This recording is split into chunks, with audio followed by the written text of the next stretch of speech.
It's November 2025. This should be the period where we are celebrating big wins, but that is not the case. We are questioning whether or not we are having a bear market or whether we are going to see a bull market. And there's a certain group that says the 4-year cycle still exists. But I believe that you are getting fooled by the 4-year cycle, and in this video we're going to explain everything about the 4-year cycle and why it doesn't exist. Before we continue with this episode, I would like to ask you for a small favor, which is to subscribe to this YouTube channel, but also to subscribe to the podcast channel. It is currently celebrating its 1-year anniversary, and we've just released a new podcast episode with the founder of Near, Ilya, talking about the role of AI in crypto and why Near Intense is taking off. And we've also been doing more offline podcasts. If you've seen my Twitter or my Instagram, we've done one with Sergey, the founder of Chainlink, in New York. And we're going to do more episodes here in Amsterdam during Bitcoin Amsterdam. We would like to continue doing that, but by getting better guests, we need you, because 85% of the people that are watching those episodes are not subscribed to the channel. So if you become one, we are going to be getting better guests and we're going to be getting better episodes and can grow the entire YouTube channel. So please make sure to become part of the community. So if we talk about the 4-year cycle, it is one of the most important topics. And I think it's going to be discussed quite a lot at Bitcoin Amsterdam as well. According to a certain group of people, the Bitcoin 4-year cycle still exists. Another group is saying it doesn't. And another group is saying we will still have a massive run in the coming 2 months, and then we are going to be seeing a bear market. However, the latter group isn't really that realistic, in the sense that it's quite hard for Bitcoin to go from 100K to 250K in 2 months, given the fact that the markets have been expanding. But we'll be addressing that in a little bit, because last week I've been to SmartCon in New York. Of course, the most important thing is that I've become, or actually been lucky enough to be getting engaged, which is way more important than having an altcoin portfolio or anything related to crypto. So I'm very happy with that, making big steps personally. But during the week, we were there actually for SmartCon. And it was a complete institutional conference that was organized in the center of New York. And it surprised me that there were so many institutions in New York eager to be working or exploring anything with blockchain, mostly also stablecoins. And that's also why Sergey was presenting the Chainlink runtime environment, which is kind of a new Java layer for blockchain and internet. So traditional institutions can go on-chain with the toolkit of CRE, which is compliant and which is accounting standards that are required for them to join on-chain. As an example, we have the Kinexys, which is the JP Morgan private chain. They can use CRE to talk with Ondo, which is a public chain, to be able to trade and execute their own personal trades on-chain. So there's a lot of things happening, which makes me interested to see that there is such a big disconnect taking place between social media, my comments, and the institutions that are actually continuing to build. And that just takes time. And I think that at some point in time, the price of the assets will come back to the adoption that are currently taking place. And it's just, in that sense, a matter of time. And one of the crucial things that we actually explored or saw in New York is that we have the Genius Act, and the reason that we're seeing all the institutions exploring stablecoins and the rise of stablecoins is by the acceptance of the Genius Act. And now we're waiting for the Clarity Act. And in the final fireside chat of Sergey with Patrick, I think it was Patrick or Philip, one of the key leaders within the White House on digital assets, they were saying that they're looking to accept the Clarity Act before the midterms, and primarily actually in this year. And if that is the case, then DeFi in general is going to take off. So That is about New York. That is about the current sentiment with institutions. And to be honest, we need institutions to move the markets because they have also been moving the markets when it comes to Bitcoin.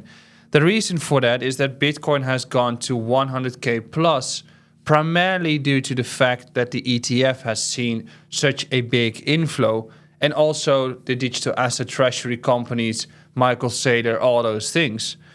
Technically speaking, since January of 2024, the markets of Bitcoin have gone up substantially. And that was actually primarily due to the inflow of the Bitcoin ETF, which is nearly 60 billion.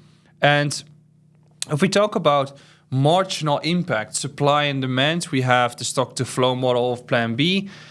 In the case of Plan B, he's thinking about miners only. So we get a certain amount of Bitcoin mined in a year, which is the inflation on the asset itself.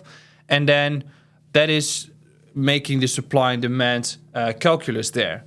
But if you see, or if you look at the amount of Bitcoin that are being mined on a year, it is around 150K, roughly. The amount of Bitcoin that has been bought through the ETF in the past year has been around 40 to 50K. And then I do not include the amount that has been purchased through the debts. So you can see that the marginal impact of the amount of Bitcoin being mined is going down, and the marginal impact of institutions buying Bitcoin is going up, because this one is decreasing over time and this one is increasing over time. And that is kind of where we're getting at this point. We're at the crossroads of a different market dynamic, through which you could say that if the miners are solely basing their decisions on the halving, and institutions are doing that on a macroeconomic perspective, then probably this is going to be more important than this. And that's what we're going to discuss today a little bit more. However, since January of 2024, we've seen a price surge from 40K to 125K. In the past stage, in the past year, we've seen that the markets are stalling a little bit. But overall, the ETF has created a massive flow of inflow into Bitcoin. And since the past year, November 2024 until now, we're actually down with the price of Bitcoin. It hasn't moved, despite the fact that the inflow of the ETF has been positive. Now, that also means that if we wouldn't have had an ETF with the current macroeconomic perspective, then Bitcoin would have been around 40K at this point. That's the starting point of the inflow. I think that if we didn't have the inflow, we would have been at 40K. So technically speaking, the 60 billion that was required for Bitcoin to do a 3x, you can also conclude that if we want to go to 300K, we probably need around 100 to 120 billion to get there. Probably a little bit less due to a lower supply being on the markets. However, that is just simply not going to happen within the next 2 months. So in short, are we going to see a top here, or are we currently being undervalued? And I think it's ultimately a question of using certain references or frameworks to value Bitcoin against a different asset. And the upside for that is gold has been going up massively, so it creates a bigger market for digital assets. And that's what Sminston has been making with his chart. He says, technically, if you are having a certain view and you can see someone else's chart that is beautiful, and I think it's his chart is actually great, then I'll just use his and I'll say who it is. It's Sminston with on Twitter. He's basically referencing Bitcoin price to the economic activity through the copper to gold ratio. If the copper to gold ratio is high, it basically means that copper is outperforming gold, which is a risk-on appetite, which shows that there is a lot of economic activity. On the other hand, if that is not the case and it goes down, then Bitcoin's price is also going down because of risk-off appetite. And that's what you can see. In the chart, you can see that there is an orange case, which is basically Bitcoin bull, and there is a golden case, which is basically copper outperforming gold.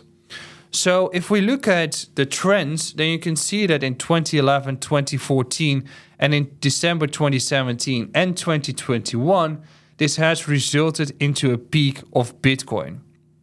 Fascinating though, in 2021 it went sideways, and also Bitcoin's price went sideways, slightly higher peak. If we move that to the current situation, as you can see, the cycle is massively long in terms of the bear market. Gold has been outperforming copper for a very long time. We know that gold has been peaking in the previous months, and that is primarily due to the risk-off appetite due to all circumstances. So the valuation of copper versus gold is gray at this point, but if we look at it, it's comparable to the valuations during the crash of COVID-19. That's how low Bitcoin is valued at this point. So if we use this as a reference, it shifts the entire dynamic, in which we can conclude that if we didn't have the ETF, we would have been at 30 to 40K, and that is quite resonating with the altcoin sentiment. But it would also conclude that we haven't seen any upwards trend as of yet. The escape velocity is still yet to come, and that the valuation of Bitcoin at this point is significantly low.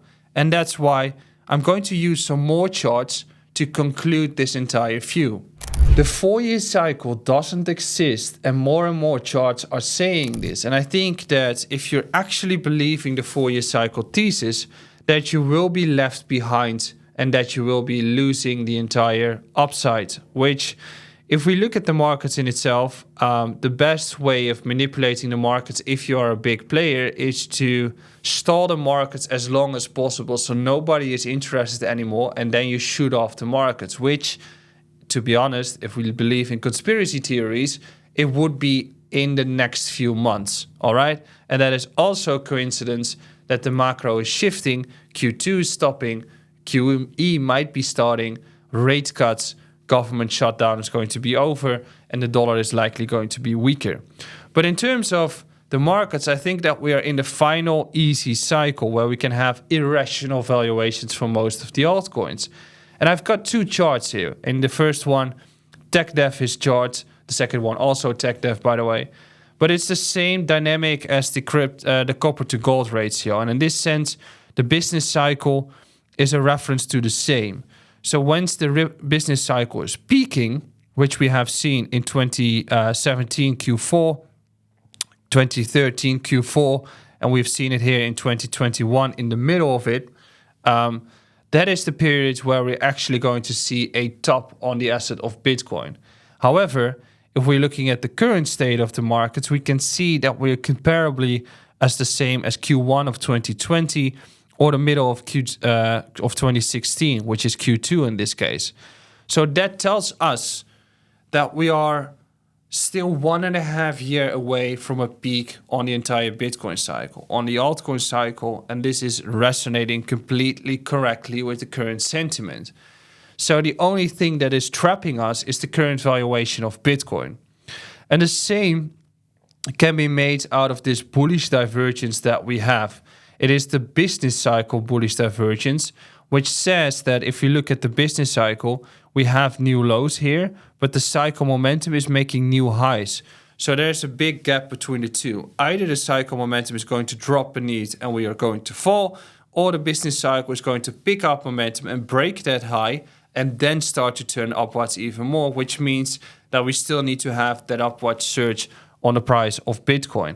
And given that this cycle has been taking longer, then the bull market will likely take longer and the next bear market will likely be longer as well. And that's where Sergey references to as the 1997 in terms of we are getting the institutional adoption right now, which is going to bring that next big hype cycle. But then likely that's it. There's not much more to come after that. Despite people saying Bitcoin goes to 10 million or whatever, that's very unlikely to see happening from this case. So what do we need? In that sense, we are currently seeing the price of gold doing great. And I think that the reason that we're not seeing any upwards momentum on the markets is due to the fact that gold is showing so much strength. And I think that we are close to the period that it's going to stall. Copper is eager to break out. And I think that once this goes flat, just like we saw in 2020, that is going to be the moment that we're going to see the markets take off. And finally, the others divided by Bitcoin chart is comparably the same as what we saw in 2020 here. We are about to cross on the MACD, which is the crucial indicator for upwards momentum. We have made a massive bullish divergence here, and we have been creating the same bullish divergence since 2023 as on the business cycle.